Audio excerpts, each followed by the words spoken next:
It's been a pretty good weekend, getting quite a few tasks completed on these wings, still pushing forward, trying to get to my covering process. So this past week has been Oshkosh, which I have never been. Hopefully next year I'll be flying this airplane to it. And I went down a rabbit trail the other day, watched some YouTube videos on DaVinci Resolve, which is the software used for editing all these videos. Came up with a new intro. Here it is.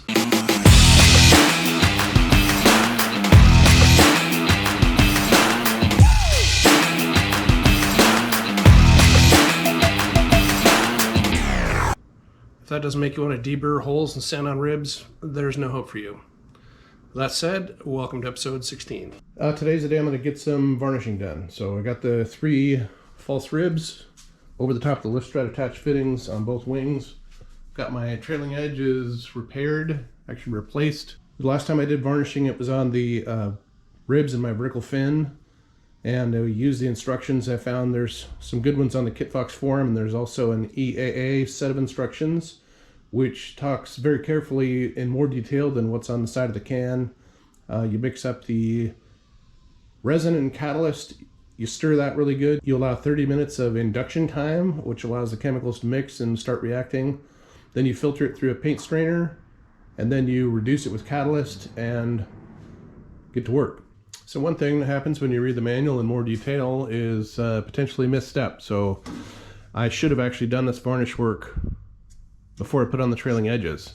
And I would have to argue that with a tail dragger airplane with wood ribs, this tail end in here is probably the most important place to get good varnish in, because water that gets in through the wingtips or the strut fairings or around the fuel filler cap is going to end up going downhill and pooling back here and working away in that wood. So I'm going to do the best I can varnishing, and then I'll probably come back with some high sol and squirt enough in there that I'm making sure that there is no bare wood that's exposed. So it's pretty early in the day, temperature's nice, humidity is about as low as it gets around here.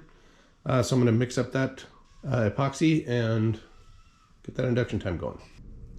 So one of those tasks that I had kind of blown off for a while and got back to was these end braces that go in the wingtip end.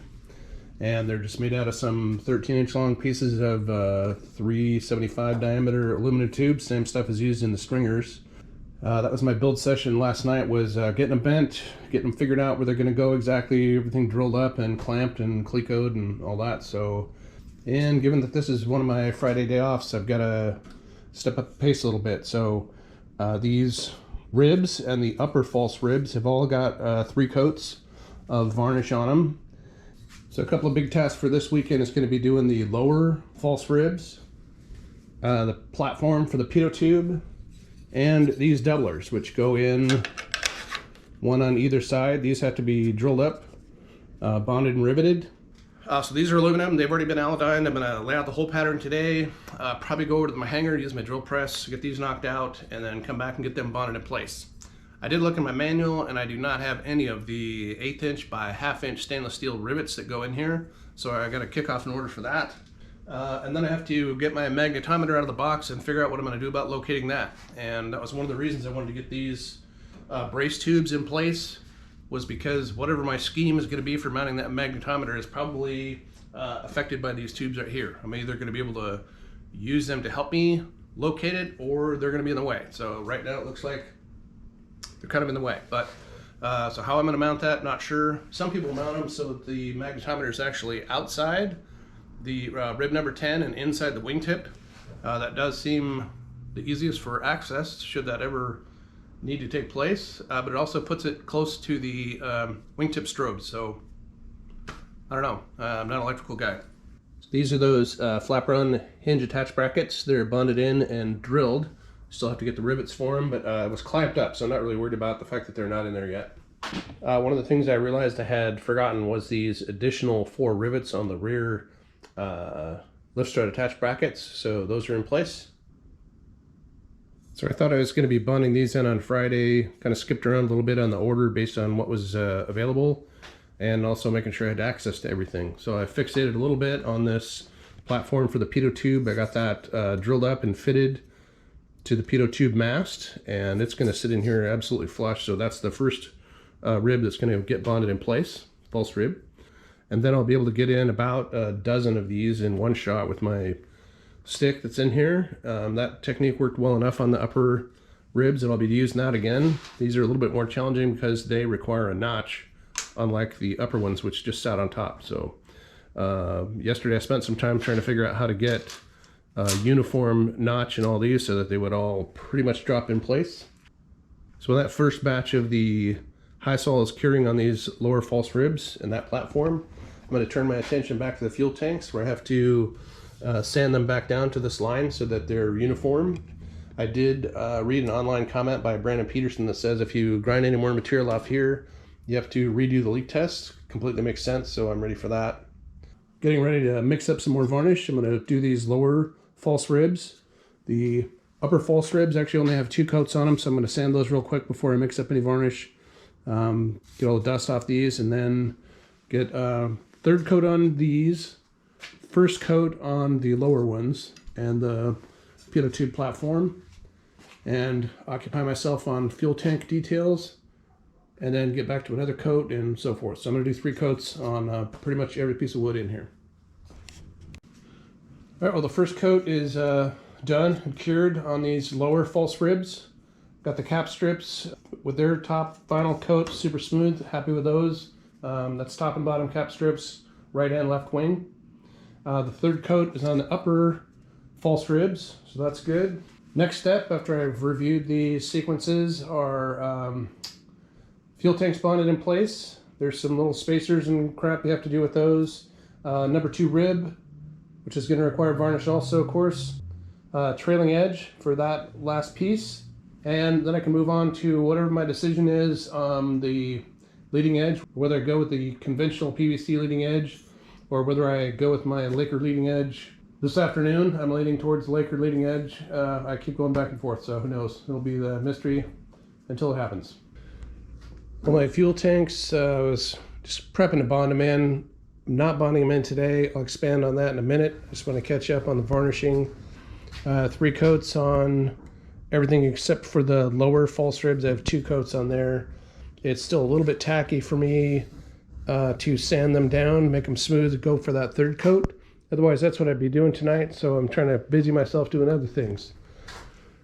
Shopping a list of things I haven't done yet are the aluminum strips which go out here so you can mount the wingtips. Now, this is just a piece of scrap that's clamped in place for purpose of the video, but you get the idea. So this piece will come forward, goes to just in front of the rear spar, and then there's another piece that goes behind, goes top and bottom. You drill a 2-inch hole pattern into countersink, which is kind of goofy in wood, for flush rivets.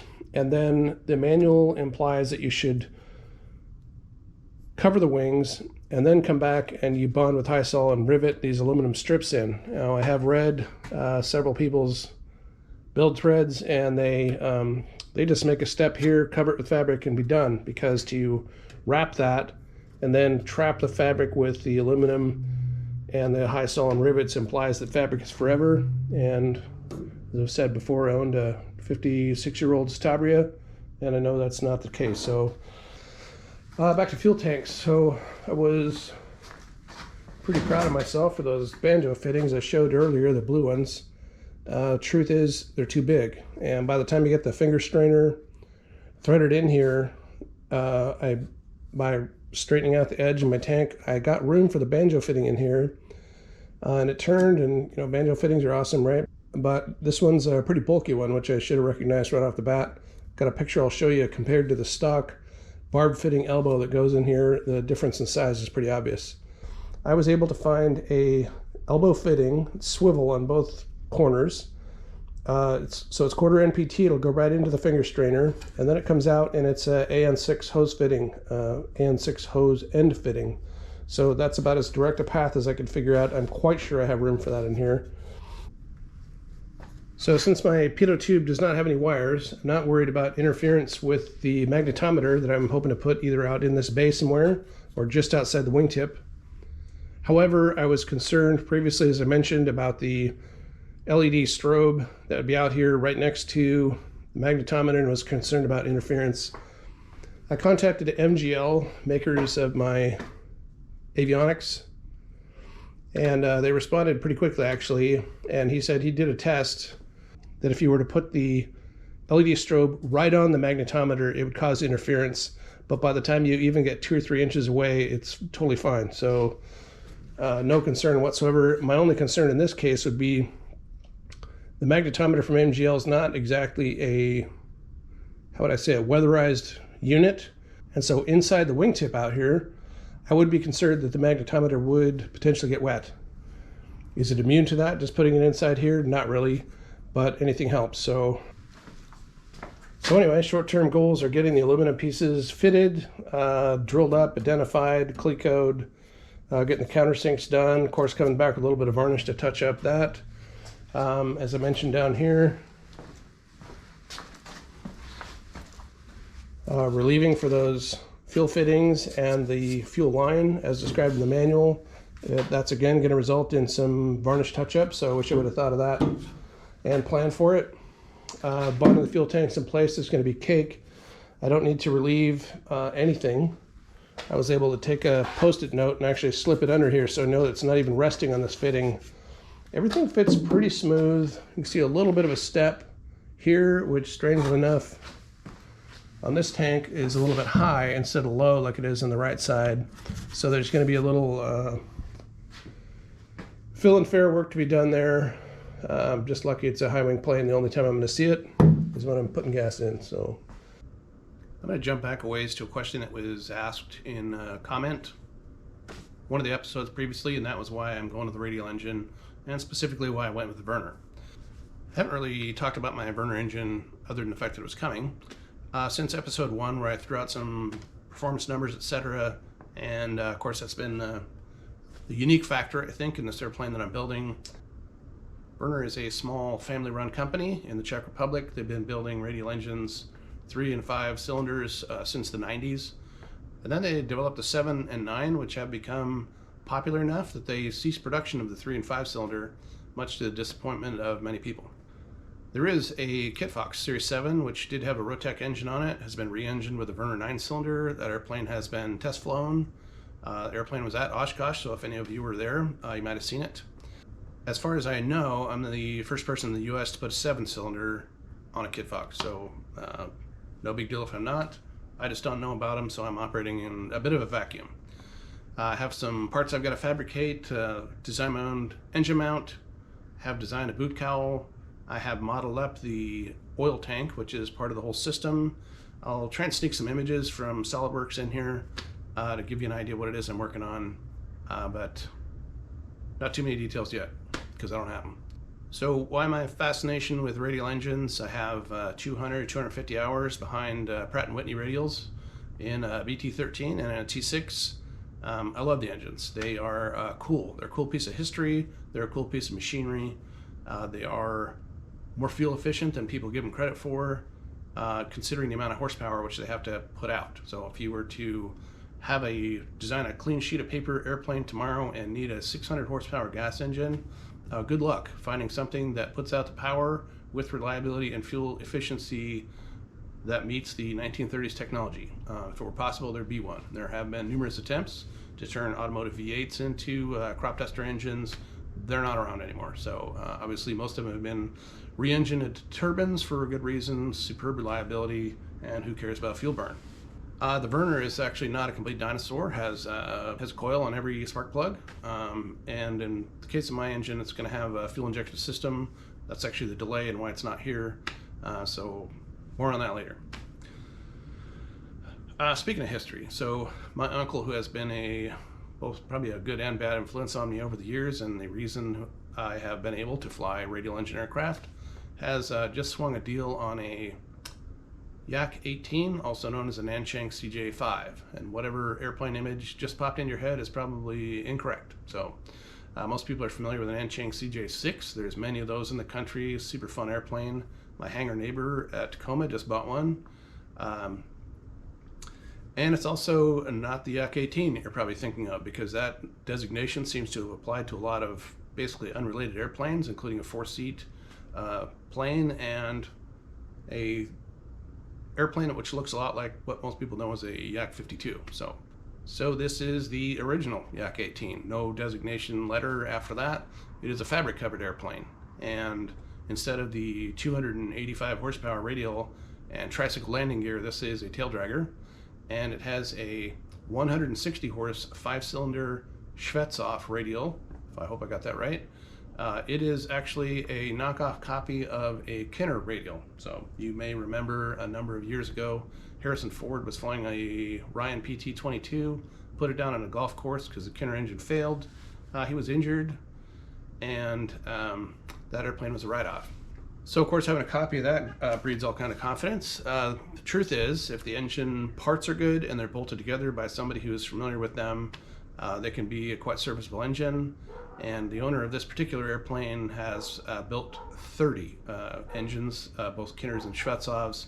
He is one of the small group of people who imported, I think it was 3 or 4 of these original series Yak 18s from China in about 1985, and they did impeccable restorations. I know of the plane which we're acquiring and one other which is down in Salinas, California, I think, if the videos I saw are still current.